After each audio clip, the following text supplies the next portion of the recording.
हमें चाहे जितना दुख पड़े हम उस दुख को सहेंगे। संसार की तरफ जाने वाले को दुख ही दुख है, पर प्रभु की तरफ चलने वाले को थोड़ा दुख है।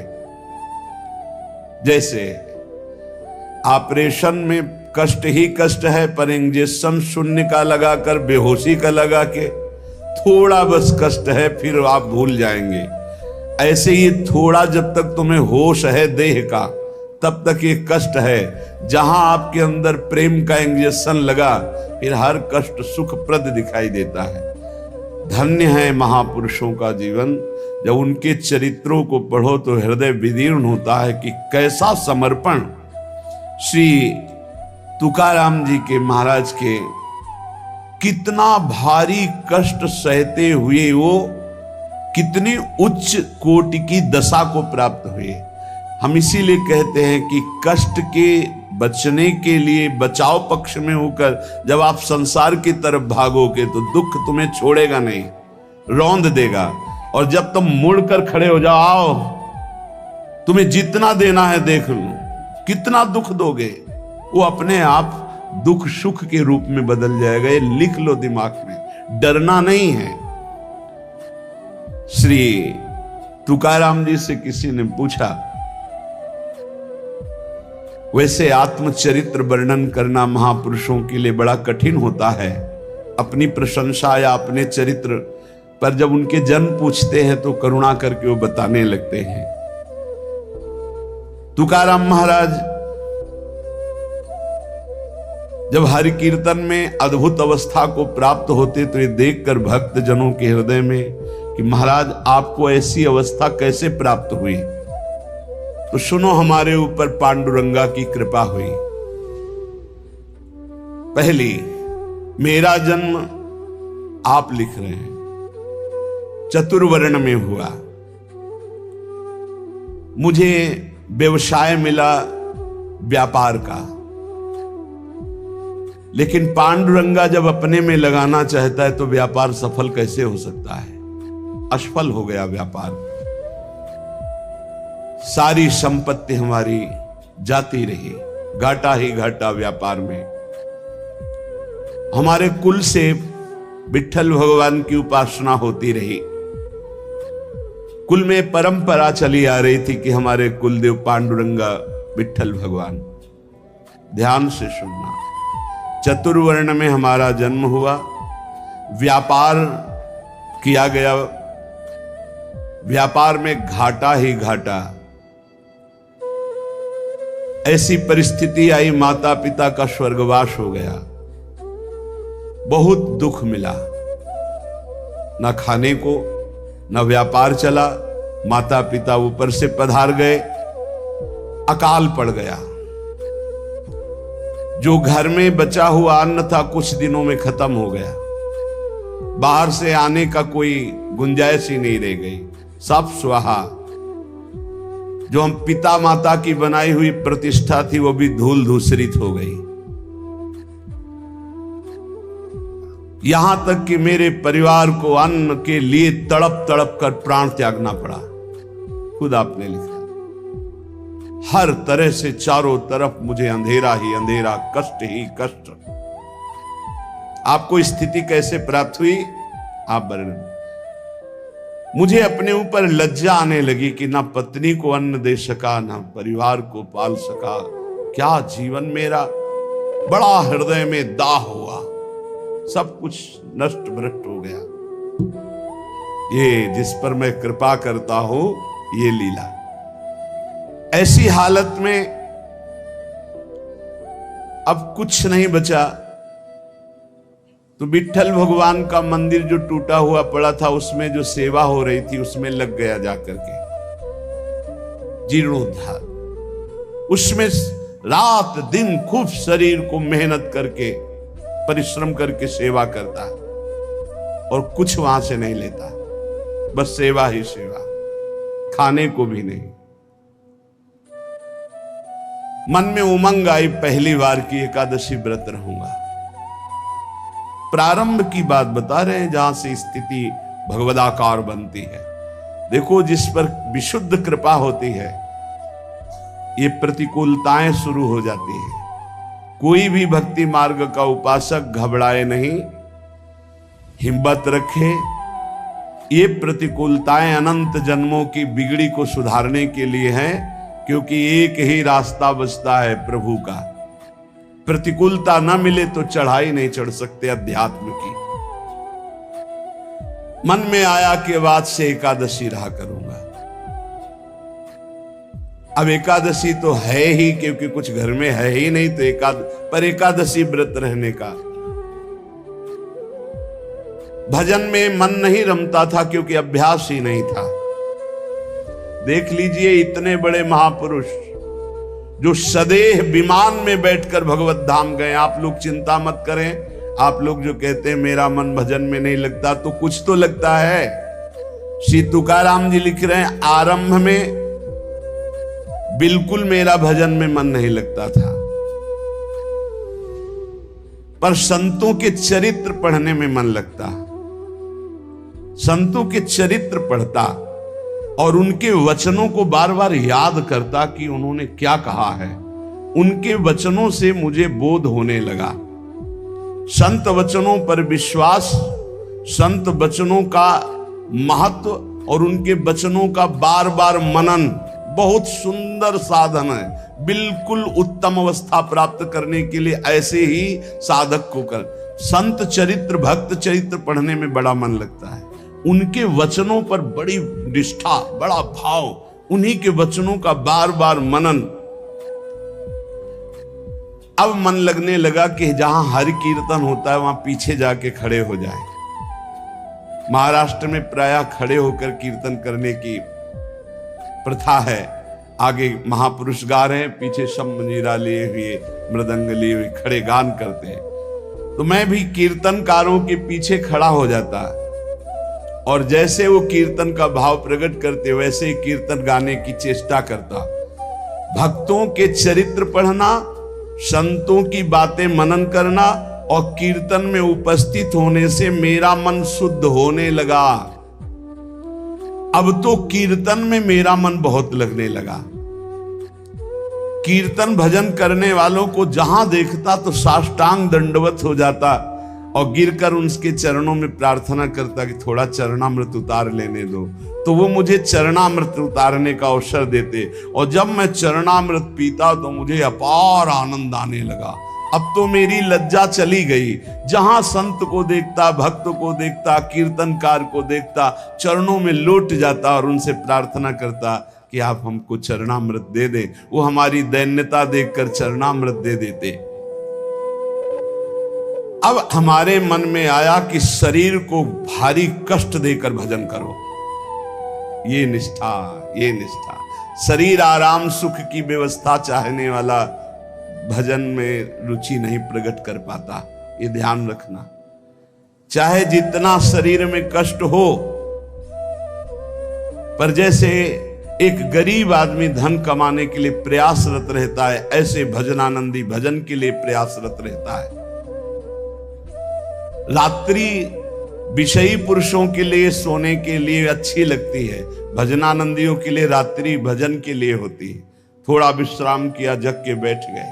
बैठने की सामर्थ्य नहीं, फिर करवट ली हुई, लेटे हुए, आंख खोले हुए, मंत्राकार वृत्ति। समय हुआ शौच स्नान, अपनी दिनचर्या। नींद, नींद कहां? जब तक भगवत साक्षात्कार नहीं तब तक नींद कहां, और जब भगवत साक्षात्कार हो गया तो नींद कहां? क्योंकि तमोगुण का पूर्ण नाश हो जाता है, त्रिगुणातीत अवस्था प्राप्त हो जाती है। ये निश्चय हुआ कीर्तन में जाने से, भगवत भक्तों के चरित्र पढ़ने से, भगवत भक्तों के वचन मनन करने से, भगवत भक्तों का चरणामृत पीने से, भगवत भक्तों के चरणांग में साष्टांग दंडवत करने से, कि शरीर को कष्टप्रद करके खूब भजन किया जाए। ये बड़े भाग्यशाली जो ये शब्द समझ पावे।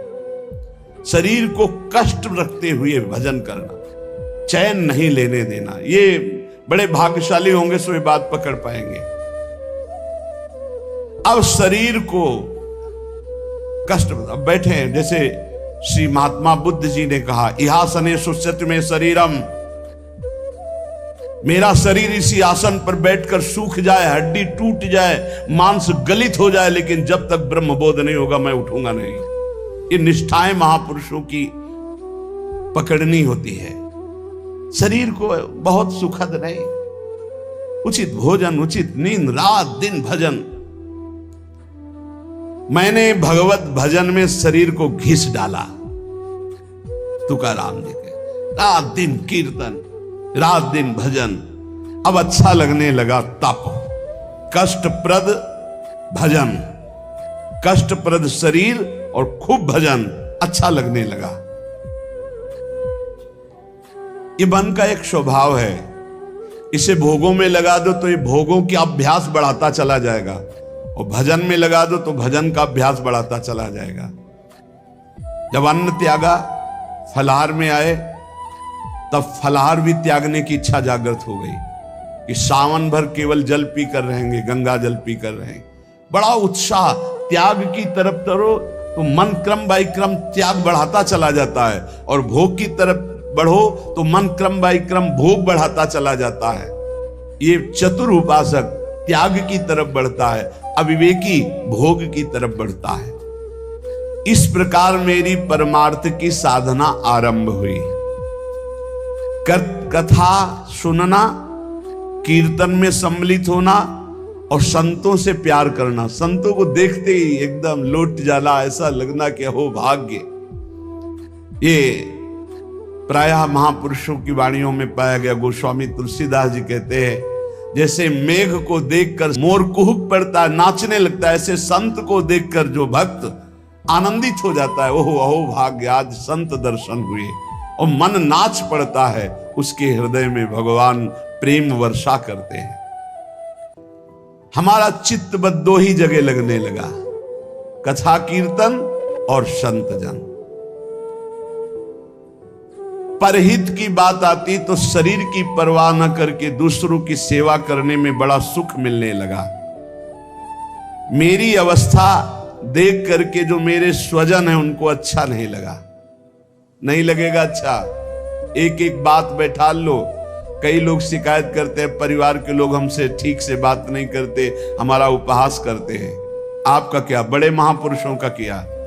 परिवार के स्वजनों को ये अच्छा नहीं लगता, हमारा भजन, हमारा संत प्रेम, हमारा परोपकार, उनको देखी ये नहीं गई।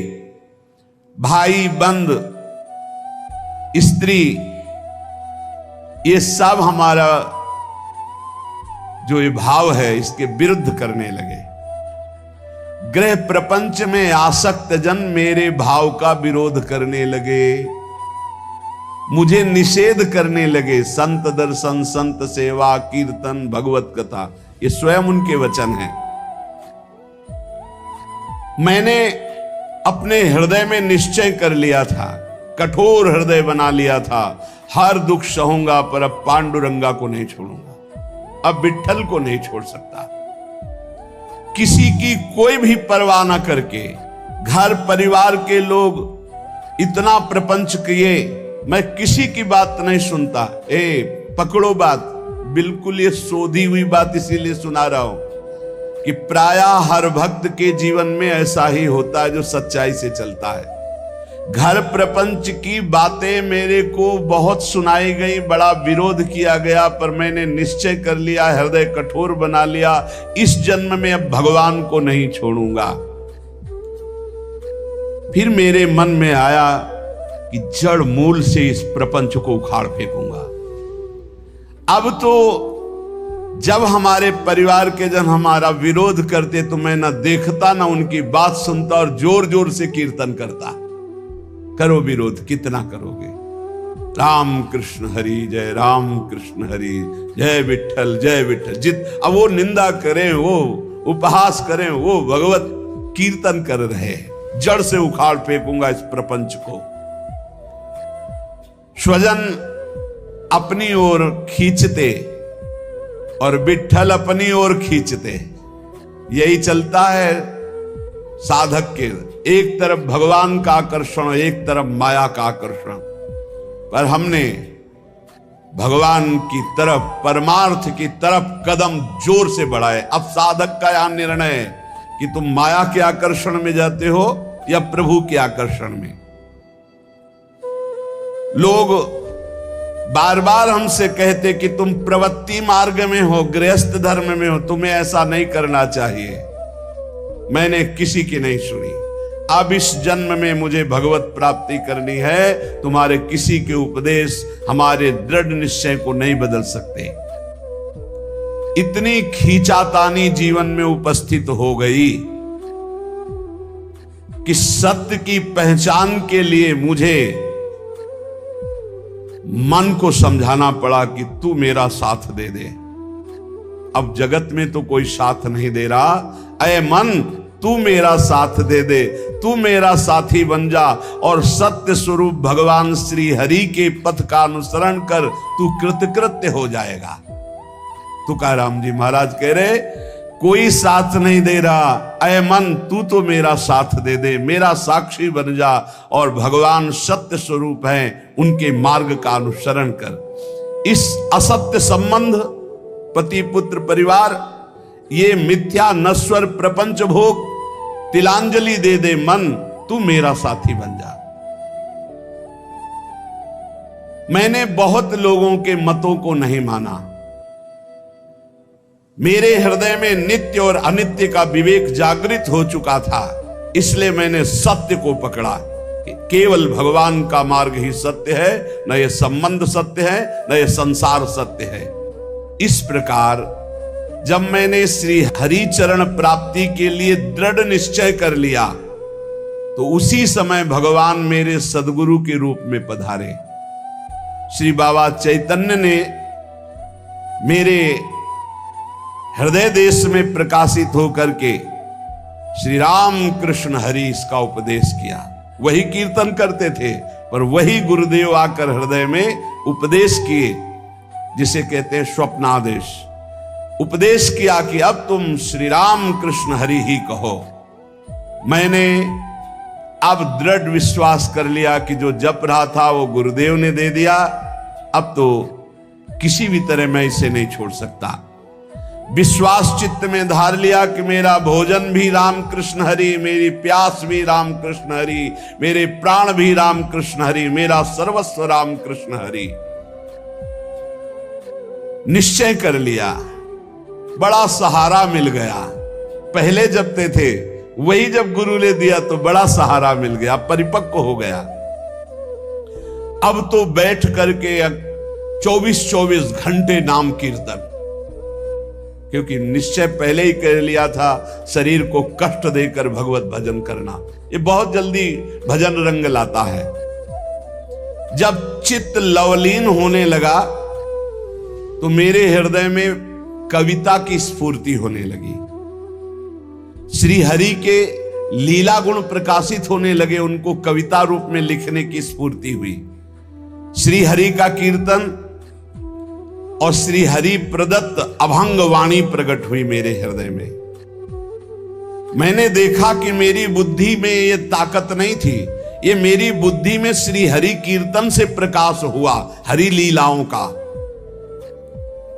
ये भगवत प्रसाद से मेरे अंदर आया। ये भगवान की ही प्रेरणा से अभंग निकलते थे। मैं गदगद होकर के अश्रु प्रवाह करने लगा कि कैसी कृपा की मेरी बुद्धि में एक भी लीला नहीं थी और आज लीलाओं की बाढ़ आ रही, गुणों की बाढ़ आ रही है। मैंने श्री हरि चरणों के प्रति और दृढ़ विश्वास और दृढ़ श्रद्धा प्रकट हुई। क्रम चलता रहा। बीच में रामेश्वर भट्ट के द्वारा बड़ा हमारे साथ निषेध आघात हुआ। मैंने भगवान की कृपा समझी, निषेध आघात हुआ, उसको भी सहा। बड़े विघ्न डाले जाते हैं, ये माया भगवती बड़ी विचित्र है। भगवान की प्रेरणा से मैंने उसको भी सहा। समाज का विरोध, घर का विरोध, माया का नाना प्रकार तांडव, खाने को नहीं, हर अव्यवस्था। चलो